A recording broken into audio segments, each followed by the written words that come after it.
ډاکټر صاحب پوښتنه ده چې پښتون قوم په تاریخي توګه عظیم مشران پیدا کړي دي خو بیا هم پښتون قوم په قومي توګه خوار ولې دی؟ اعوذ بالله من الشیطان الرجیم بسم الله الرحمن الرحیم. پښتون قوم چې دی نو دا په تاریخي توګه عظیم مشران پیدا کړي دي خو بیا هم په قومي توګه پښتون قوم چې دی دا خوار ولې دی؟ نو داسې جانان صاحب اول خو خبره دا شو چې داسې عظمت د پتن درو لګي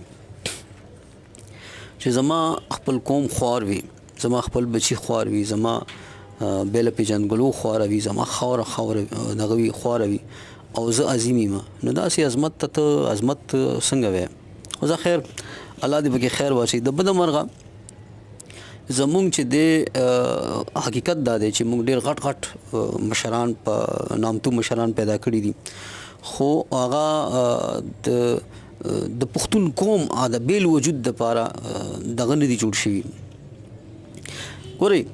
پښتون ځوان چې دی هغه نن هم چې دی په دغه کې لګیا دی په پنجاب کې مختلف ځایونو کې د فارسیانو په دغه کې خاورو باندې په دغه د عربیانو په خاوره باندې چې دی یو قسم له نوکریانې کوي چاکریانې کوي دغه کوي او خوارزار ژوند تېروي. دلته کې ته وګوره هغوی دا عظمت ښکاره کړی دی چې یاره موږ خو ډېر د انسانیت والا او دغه والا خلک یو. موږ چې دی نو دلته کې پنجابي لم غاړه ورکړې ده، موږ چې دی نو دغه لم غاړه ورکړې ده، فارسي لم غاړه ورکړې ده، موږ ازبک تاجک ټولو له غاړه ورکړې ده او څه مو کړي دي د خپل بچي حق مو چې دی بل ته ورکړی دی. دا ته عظمت نه وي، دا زمونږ چې دی مونږ د ما چې دی نو پردی بچی مې دغه کو تعلیم یافته کو دغه مې کو هغه مې په روزګار کو هغه ته مې روزګار ورکو او خپل بچی مې خوار وزار پاتې کو هغه مستقبل مې تباه کو هغه مې ما خپل خاوره چې دی د بل پلاس کې ورکه تباه مې کا دغه مې کا. نو دې ته عظمت نشي ویلی مونږ. مسله دغه ده چې مونږ بس په دې دنیا په دې دغه کې ورغلي یو چیرې دا چرته پته نه لګي عظمت ته چې زه به چې دی نو هندۍ به دلته کې د ګوره په ستا په دفترو کې دلته کې د پنجابۍ چې دا دویم دغه دی لهجه ده هندکۍ دا ستا په دفترونو کې ناست دي ستا خپل بچی چې دی نو هغه دغه کې ناست ده ښه جوګه دی ګورې ښه جوګه انجینیر به وي ښه جوګه دغه به وي اکاونټنټ په پلانې دی هر څه به هغه به ریړه به ناست دي او پردی چې دی نو هغه دغه دی افسر دی هم ستا په خاوره باندې. مسله هم دلته کې دغه ده چې مشر هغه دی چې هغه ښه په جار ښه په کلکه دا خبره وکړي چې یاره په دې زما په دې برخه باندې د پښتون قوم په دې برخه باندې اورنۍ حق زما دی بچي زما دی قوم د بچي دی. د بده مرغه مونږ سره دا زیاتې شوی دی دغه شوی دی چې هغوی خپل دغه ته خو کتلی دي واوا ته چې یاره دا بس خلکو ووایي چې یاره دی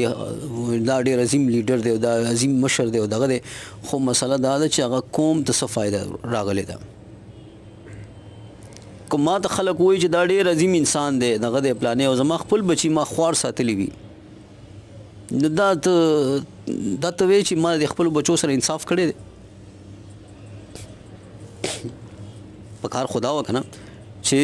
تا خپل قوم خپل خاوره خپل دغه چې دی دا مضبوط ساتلی وي خپل ځوان دی مضبوط ساتلی وي خپله بیله پیژنګلو دی مضبوطه ساتلی وي په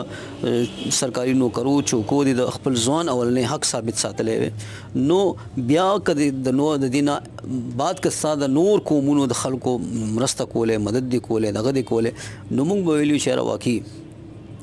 دا یو لیډر دی دا یو عظیم لیډر دی. خو بده مرغه ته خپلو بچو دغه راواخلي او بل ته ورکې نو دا خو تا د خپلو بچو سره ظلم کړی دی.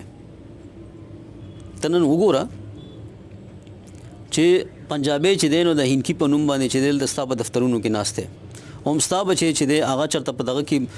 عربو کې او په دغه کې پنجاب کې ته چېرته وګوره لاړ شه وګوره په څومره په پنجاب کې په دې دغه مخو د کورونو دغه مخو ته چې دی ستا بچي ناست دي څومره تعلیم یافته ناست دي د چوکیدار په نوم باندې دغه په نوم باندې دلته کې تا چېرته ولیدل دا خلک؟ دلته خو مسله دا ده چې چواړی اوس پښتون دی او چې کوم د چواړی و هندی وغیره وغیره نسلن چې کوم دغه دي هغه چې دی اوس دغه دی دا سوپروایزر دی. ولې دا سوپروایزر هم زه نشم کېدی؟ زمونږ مسلې زمونږ د عظمت چې دی خدای دې په داسې عظمت باندې تندر راوغورځوي چې ستا خپل دغه چې دی کام خوار دی ستا خپله خاوره چې دی د بل په لاس کې دا ستا اولنی حق د قوم اولنی حق ستا د بل په لاس کې دی دا څنګه عظمت دی یاره که زه ډېر هم یاد شم چې یاره زه ډېر عظیم دغه یم او پلانې دیګړې په داسې عظمت دې تندر ولګي ما دې خلک ویلن جوړ کړي خو چې زه خپل قوم د خو څه فایده راوړم که نه یاره مونږ خو د بده مرغه په دې دغه کې تلي یو مونږ د ملک دپاره چې دی که نه د ملک د اتحاد دپاره د خپل قوم د خپلې ژبې د خپلو اولني حق قرباني ورکړې ده مونږ د مذهب دپاره د مذهب د اتحاد دپاره